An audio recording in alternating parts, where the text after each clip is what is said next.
So today we are reviewing the DJI Osmo Pocket 3 and the DJI Mic 2.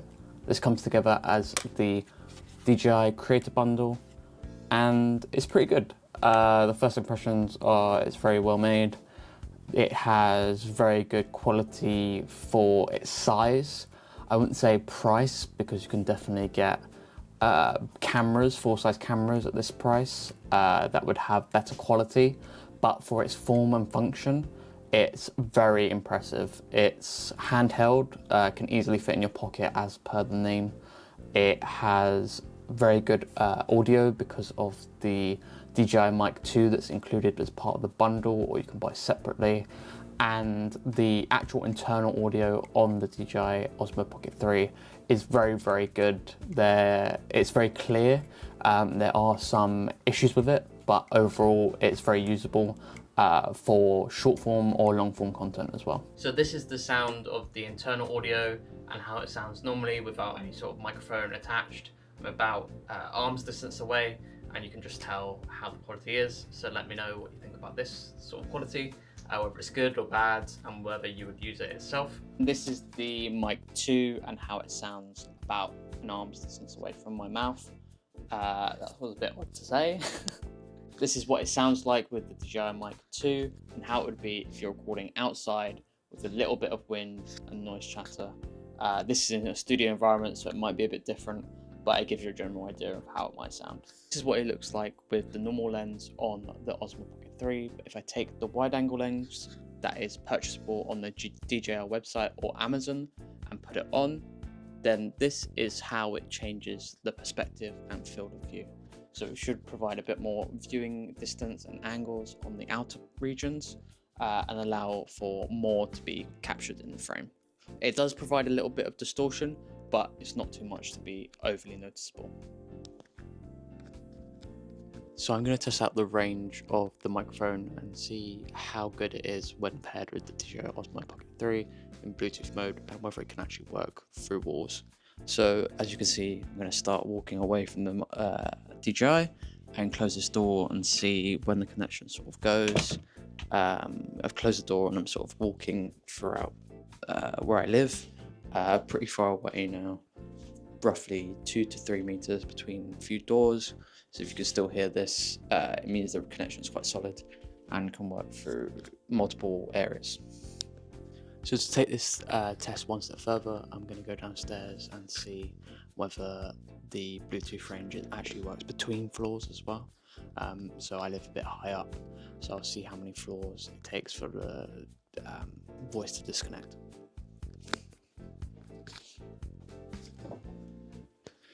So I'm just leaving now, as you can tell, and I'm going down some floors. So going down the first floor and see if this works. Now about between floors, so now almost on the second floor, and I think it has disconnected. I'm not sure. And now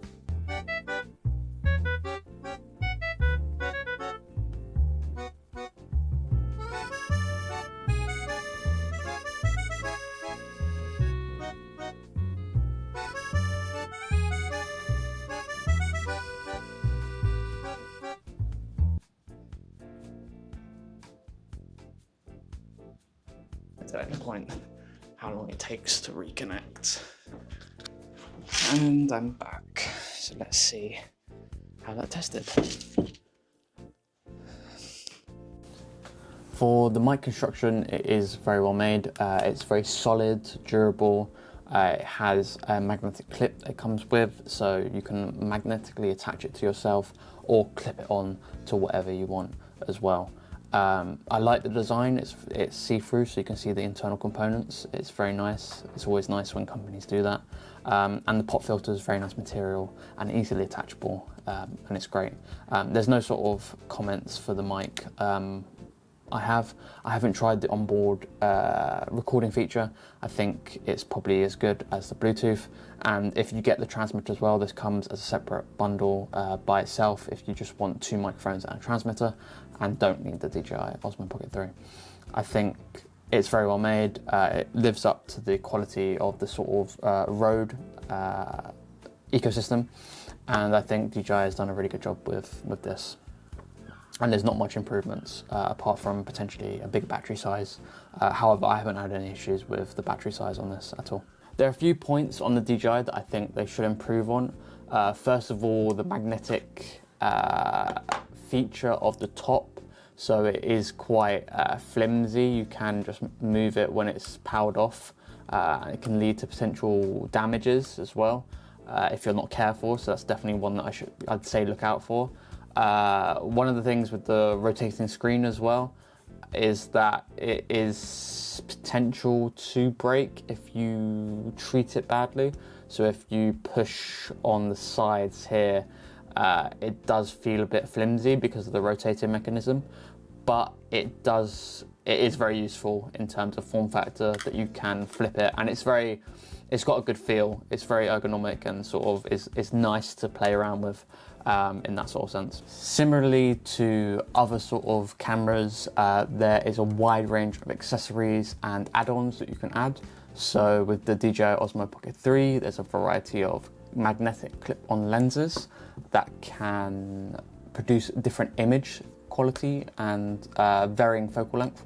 So for example, DJI offers a sort of wide angle lens that enhances the overall size of the picture, so you can get in sort of the wider viewpoints. DJI also offers ND filters as well, but these can be found on third-party sites such as Amazon for a much cheaper cost, and have varying quality as well. A lot of the sort of big name brands like K&F have their own versions, so definitely do shop around and have a look at that. Some of the standout accessories that I definitely recommend is the magnetic clip. So this is a sort of housing case that you can put the DJI Osmo Pocket 3 into, which enables you to magnetically attach the DJI Osmo Pocket 3 onto stuff. So it helps a lot in terms of different viewing angles and more creative shots. And also if you're a single vlogger or a single content creator with no help for video, it's a great way of getting different viewpoints by yourself and not having to rely on another person to aim the camera at you. I think the DJI Osmo Pocket 3 excels in that, so it doesn't have, where it lacks sort of quality of a standout camera, it makes up for in sort of single form single person filming. So when you are out and about and filming yourself, you're able to use the follow feature, which enables you to have some more creative shots. And so I think it's very useful in that sort of sense. So here comes the best part. It's time for tips and tricks to maximize your DJI. So if we take a first look at the DJI settings, we can see that there's different options for the different content that you want to take. So for example, if you want to take photos or panoramic photos or videos such as hyperlapses or slow motion, all the settings are sort of there in the bottom left corner, and you can select and create custom profiles as well. These custom profiles can keep your settings. So if you want to set the options to 4K 30 with D-Log enabled, or have normal color settings in a vertical profile, it makes shooting very, very easy and quick. But you can edit all of these settings on the fly as well, as you can see here with swipe gestures or swipe motions. Within the settings, there's lots of options to customize the sort of gimbal strength and speed. So you can customize how the gimbal functions, whether the joystick moves fast or slow, and whether the gimbal tracks movements automatically or not, for example, as well. So a little hack that I discovered is that the DJI has the automatic rotation mode on, but if you swap this to landscape mode as seen here, then you can actually record landscape video and pictures while the screen is vertical. And what this means is that it prevents any sort of dust or any sort of potential breakage of the screen when it's flipped out, and it also helps you to record in public if you're paranoid about the screen being open and people noticing.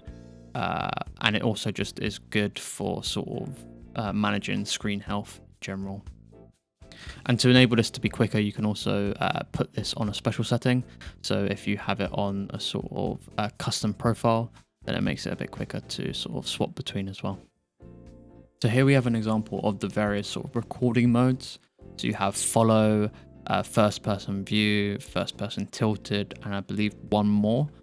These sort of help you to make those creative shots a lot easier and have different purposes, which are explained down below. So sort of follow is for selfie videos and helps follow you around as you move. Tilt lock is for sort of more panning shots, left and right, because it doesn't tilt. And sort of first person view and first person tilted is sort of helping for front and lower sort of angles. So it is very good, and you should try these out and see what works best for you. If you're someone who's going to be using this as a vlogging camera, then I definitely recommend putting the face tracking mode on. Myself, I've turned it off. And definitely a little hack that I found is that if you go to the sound settings, you can actually mute sounds that come from DJI, especially recording in public. These sounds are quite loud. So if you don't want that sound, then definitely turn this off. Another quick tip is that if you don't like the screen turning off whenever you rotate it, you can go into the settings and turn it off to be never, so that you can power it down with the record button instead. And it just makes it a lot easier and simpler to record.